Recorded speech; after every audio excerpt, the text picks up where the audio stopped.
This is Bedtime Stories, Grownup Edition, The War Room, Part 5. Now, when we left off, Angela was wrapping up her session with Dr. Lopez.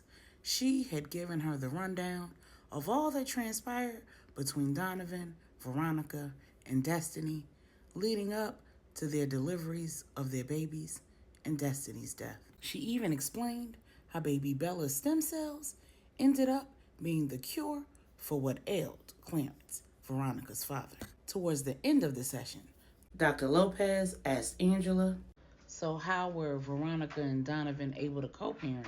Angela said, "Well, it took a lot of intervention and support from the family, but eventually they were able to find a happy medium." Dr. Lopez asked, "And apparently she never changed her mind about helping raise baby Chance?" Angela said, "Nope. That's how he ended up here with me." Angela's session ended and she headed back to the estate.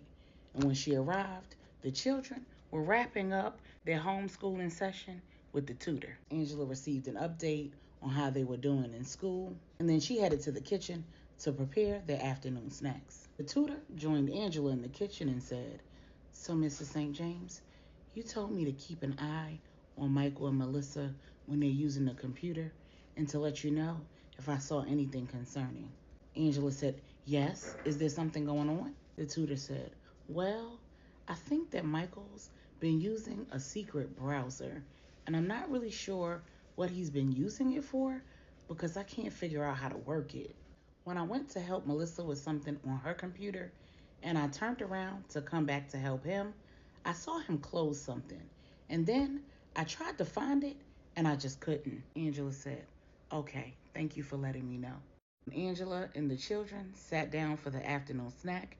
Angela said, "Michael, is this something that you want to tell me about what you've been doing on the computer?" Michael said, "I promise not to tell you lies, but I need you to promise that you won't be mad." Angela said, "Michael, we've talked about not going on the internet and searching anything related to home, our family, our lives, because those things can be tracked." Michael said, "But I promise I was safe. I was careful. My dad showed me how to do it." Angela said, "Your dad showed you how to do what?" Michael said, "Can I go get my computer and show you?" Angela said, "Okay, Michael." Michael went and got the computer, brought it back to the table, and then he pulled up a hidden browser.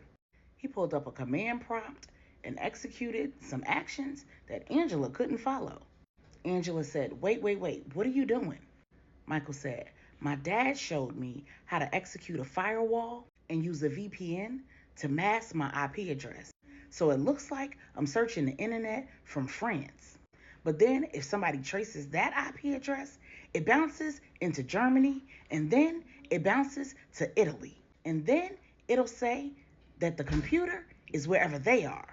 Angela said, "Are you sure that that works?" Michael said, "Of course. My dad's a tech genius. He's the one who showed me how to do it." Angela said, "Okay, and then what?" Michael said, "And then I opened an incognito browser." Angela said, "A what?" Michael said, "It's a browser where nobody can tell what you've done on the internet. They can't even go back to the browser and see anything you've done." Angela said, "And your father showed you that too, huh?" Michael said, "Of course." Angela said, "And how can you be sure that you remembered all of the steps just how he showed you?" Michael said, "I don't know." Angela said, "This is why I don't want you doing this." Michael said, "What did you have on 2 months ago, the first Tuesday of the month?" Angela said, "Say what?" Michael said, "What did you have on 2 months ago, the first Tuesday of the month?" Angela said, "I don't remember." Michael said, "Well, I do. You had on a yellow shirt, blue jeans, and yellow sandals. You had Contessa buy them for you a week before at 2:07 p.m. Angela said, "What?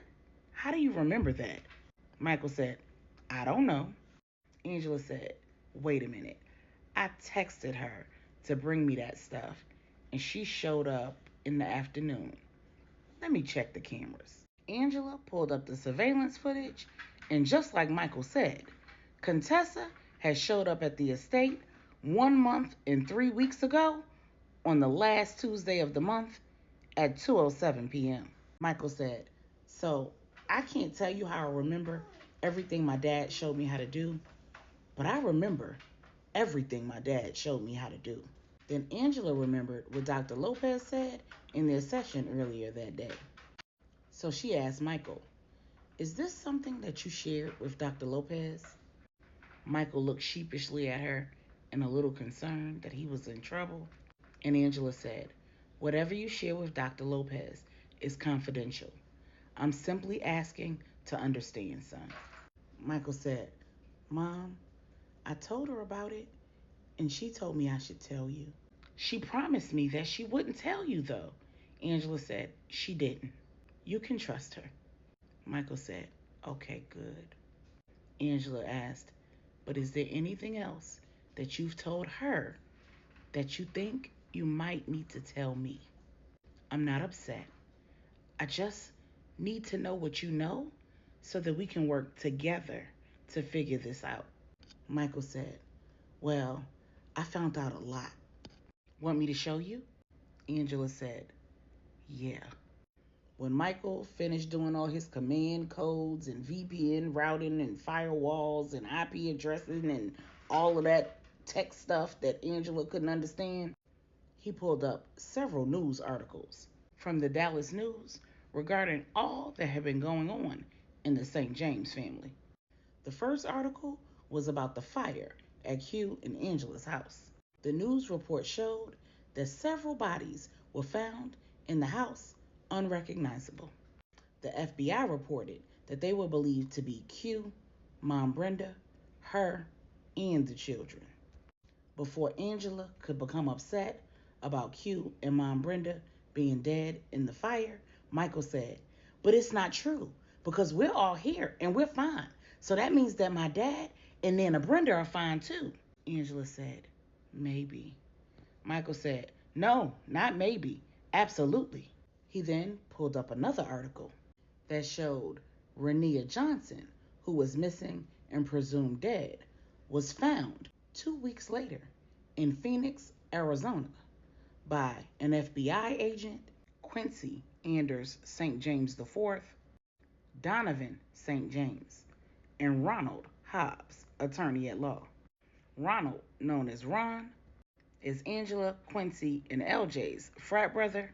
He's also the attorney who represented Angela when she was accused of killing Amora. And for the past 2 years, he's been the boyfriend of Anya, Q, and Donovan's baby sister.